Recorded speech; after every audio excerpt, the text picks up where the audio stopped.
Hi guys, welcome to my channel. இது வரைக்கும் என்னுடைய சேனலை சப்ஸ்கிரைப் பண்ணாதவங்க சப்ஸ்கிரைப் பண்ணி விடுங்க. பக்கத்தில் உள்ள பெல் பட்டனை கிளிக் பண்ணி விடுங்க. இன்றைக்கி நாம் ரொம்ப ஈஸியான முறையில் நல்ல டேஸ்ட்டான சுவையில் மீன் குழம்பு செய்வது எப்படின்னு உங்களுக்கு காமிச்சு தர போகிறேங்க. பாருங்கள். மீன் குழம்புக்கு தேவையான மசாலா பார்த்துடுங்க.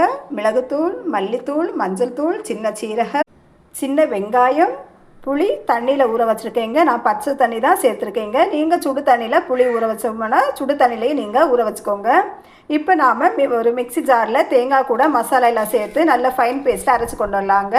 நீங்கள் மிளகுத்தூள் 1 ஸ்பூன் எடுத்தோம்னா மல்லித்தூள் 2 ஸ்பூன் எடுங்க. நம்ம மல்லித்தூள் அதிகமாக சேர்க்கும்போது நமக்கு குழம்பு நல்ல திக்னஸாக இருக்குங்க. மசாலாவை நல்ல ஃபைன் பேஸ்ட்டில் அரைச்சி கொண்டு வந்துட்டோங்க. இதை நாம் மீனில் சேர்க்கலாங்க.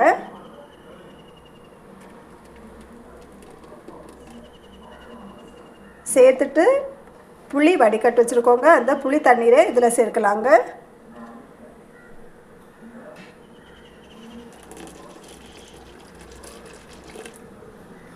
தேவையான அளவு தண்ணீர் சேர்த்துக்கோங்க. உங்களுக்கு குழம்பு அதிகம் வேணும், குறைவாக வேணும், அதுக்கு ஏற்றவாறு தண்ணீர் சேர்த்துக்கோங்க. சுவைக்கு உப்பு சேர்த்துக்கோங்க. தேவையான அளவு உப்பு சேர்த்துக்கோங்க. நல்லா கை வச்சு கலந்து விட்டுக்கோங்க. உப்பெல்லாம் டேஸ்ட்டு பார்த்துக்கோங்க. இப்போ நாம் இதை அடுப்பில் வைக்கலாங்க.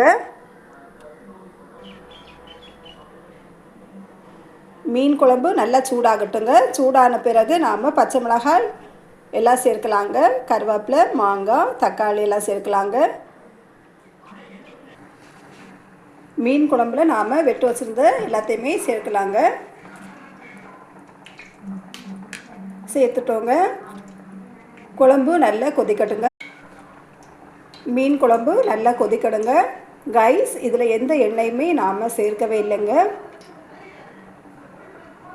மசாலா எடுத்து தாங்க மீன் குழம்பு நாம் இப்போது பண்ணிட்டு இருக்கோங்க. நீங்கள் இதே மாதிரி பண்ணி பாருங்கள். மீன் குழம்பு கெட்டு போகாதுங்க. ஒரு மீன் நல்லா வேகட்டுங்க கைஸ். வாசனையும் ரொம்ப நல்லா வருதுங்க. நீங்களும் நான் சொன்னதை மாதிரியே செய்து பாருங்கள். நீங்கள் எவ்வளவு மீன் எடுக்குறீங்களோ அதுக்கு ஏற்றாப்பில் தேங்காவும் மசாலாவும் எடுங்க. மீன் குழம்பு ரொம்ப டேஸ்ட்டாக இருக்குங்க. புளியும் கொஞ்சம் அதிகமாக சேர்த்துக்கோங்க. மீன் குழம்புக்கு புளி நீங்கள் சேர்க்கும்போது சுவை ரொம்ப நல்லா இருக்குங்க. மீன் குழம்பு ரொம்ப ருசியாக இருக்குங்க. ஃபைனல் ஸ்டேஜில் வந்துட்டுங்க. நீங்கள் செக் பண்ணிக்கோங்க. காரம், உப்பு, புளி எல்லாமே கரெக்டாக இருக்கான்னு செக் பண்ணிக்கோங்க. மீன் எல்லாமே நல்லா வெந்தாச்சுங்க. நமக்கு இந்த மசாலாவும் சைடில் நல்லா திக்னஸாக பிரிஞ்சியாச்சுங்க. கடுகு, வெந்தயம், கருவேப்பிலை, சிவப்பு வரமிளகாய் சேர்க்கலாங்க.